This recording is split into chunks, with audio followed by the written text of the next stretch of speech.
તો અમદાવાદ શહેરમાં બફારા બાદ ધોધમાર વરસાદ નોંધાયો। નિકોલ, ઓઢવ અને સરસપુરમાં વિસ્તારમાં વરસાદ પડ્યો હતો। મણિનગર, ગીતા મંદિર સહિતના અનેક વિસ્તારોમાં વરસાદી માહોલ જામ્યો હતો। ત્યારે અમદાવાદના ઘાટલોડિયા, ચાંદલોડિયા, એસજી હાઈવે સહિતના વિસ્તારોમાં વરસાદ નોંધાયો। રાણીપ, વાડજ, નરોડા અને બાપુનગરમાં પણ ધોધમાર વરસાદ પડ્યો છે।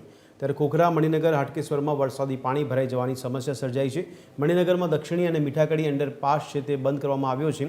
વરસાદ પડવાને કારણે લોકોને ગરમીમાંથી ક્યાંક રાહત મળી છે, તો વરસાદી પાણી ભરાઈ જવાની સમસ્યા ઊભી થઈ છે।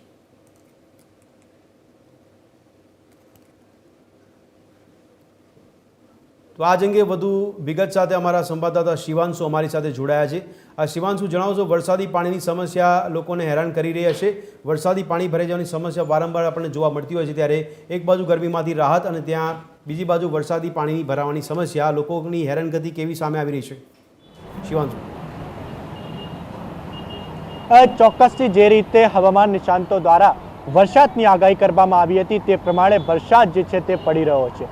મહત્વની બાબત એ છે કે અમદાવાદ મ્યુનિસિપલ કોર્પોરેશન દ્વારા દર વર્ષે એક સ્કીમ બનાવવામાં આવતી હોય છે। તે સ્કીમ એટલા માટે માનસૂન પ્રી પ્લાનિંગનો તેમનું નામ આપવામાં આવતું, પરંતુ તે પ્રી પ્લાનિંગ નથી થતી હોય તેવા દ્રશ્યો આજે અમદાવાદ શહેરના અંદર સર્જાયા છે।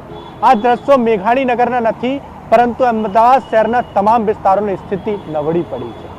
મોડી સાંજથી જ્યારથી તમામ ઓફિસના લોકો બહાર નીકળ્યા છે તે ઓફિસના બહાર રહી ચૂક્યા છે, પોતાના ઘર અત્યાર સુધી નથી પહોંચી શક્યા। મહત્વની બાબત એ છે કે જ્યારે આ પ્લાનિંગ કરવામાં આવતી હોય છે તો એસી ચેમ્બરોમાં કરવામાં આવતી હોય છે। તે એસી ચેમ્બરને બહાર નીકળીને ક્યારે અધિકારી કરતા હોય તો તેમને ખબર પડતી હોય છે કે સામાન્ય જનતાનો શું હાલ હોઈ શકે છે।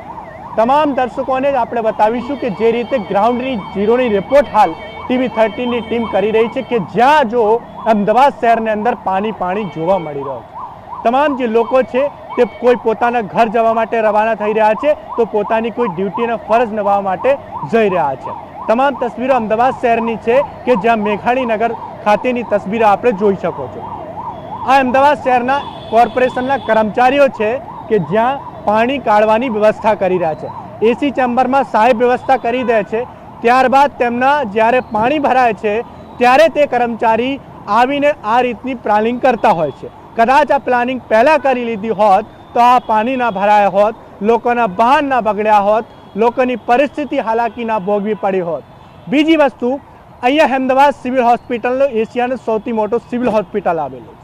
આ સિવિલ હોસ્પિટલ અંતર્ગત અમે છેલ્લા અડધો કલાકથી ત્યાં ગ્રાઉન્ડ રિપોર્ટિંગ કરી રહ્યા છે, ત્યાંની સ્થિતિ જોઈ રહ્યા છે।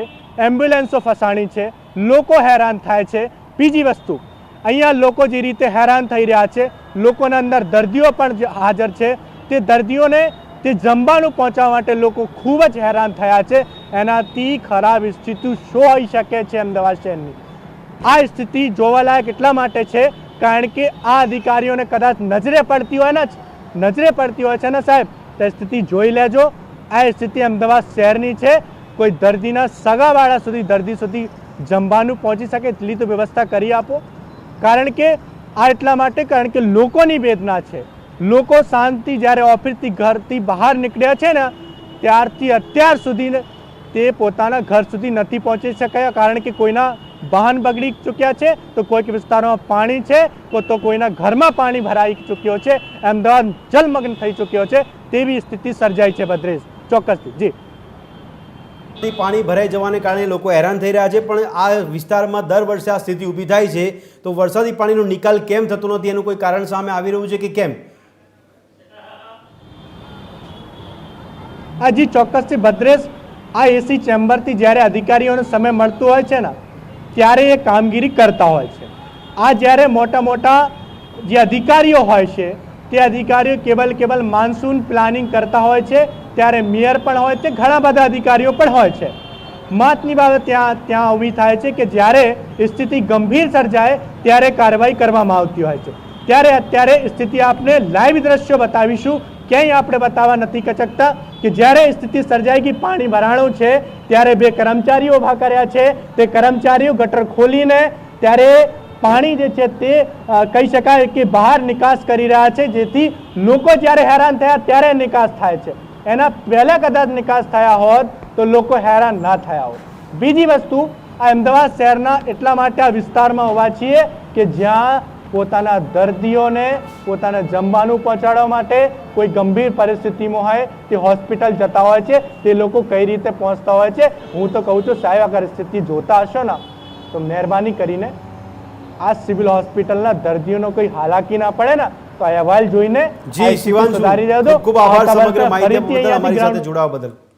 દર્શક મિત્રો, અમારા સંવાદદાતાએ જણાવ્યું તે મુજબ પાણીની સમસ્યાથી લોકો ત્રસ્ત છે, હેરાન પરેશાન જોવા મળી રહ્યા છે અને સાથે સાથે તંત્રના કાને વાત પહોંચે તેવો પ્રયાસ પણ કરવામાં આવ્યો છે કે તંત્રના કામગીરી પર સવાલ ઊભા થઈ રહ્યા છે કે વિસ્તારમાં પાણી ભરાઈ જવાને કારણે લોકો હેરાન પરેશાન છે.